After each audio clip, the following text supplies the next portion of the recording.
Ջան, բարի օր, բայց չինացեք, այսօր Նիկոլայ տարել է, որի քար Արցախը Ադրբեջանի կազմում ճանաչել է դեռ Լևոն Տեր-Պետրոսյանը, Քոչարյանը, Սերժ Սարգսյանը, կատարյալ սուտ,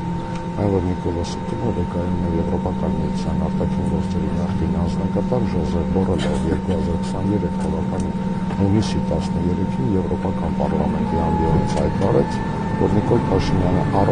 առաջին ղեկավարն է, ով ճանաչել է Արցախը Ադրբեջանի կազմում։ Այն որ Նիկոլոսը բացահայտված է նաև Սերժ Սարգսյանի տված բանակցային ժառանգության փաստաթղթերով, որ հրապարակվել էին անցյալ տարի, որտեղ ցանկացած լուծում ենթադրում է Լեռնային Ղարաբաղի ժողովրդի ինքնորոշման իրավունքի իրացում, պարտադիր իրավական ուժ ունեցող եւ ոչնչով չսահմանապատված հանրաքվեով, ինչը չէր կարող լինել, եթե Նիկոլ Փաշինյանը պնդում է, թե Փաշինյանի պնդումը ճիշտ լիներ։ Մենք մշտապես բանակցել ենք Արցախի անկախության համար, դրա համար ստեղծելով միջազգային գարանտիաներ եւ իրավական լուծումներ, հետեւաբար երբեք Արցախը չի ճանաչվել Ադրբեջանի կազմում։ Նիկոլոսը տոնայել լույսով, որ մեր հիշողությունը կարճ է, բայց մեր հիշողությունը լիքը այլ բաներ, բավականին երկար է, որպեսզի բացահայտենք Նիկոլ Փաշինյանի հերթական անբարո էկտիվ սուտը։ Լավ մնացեք։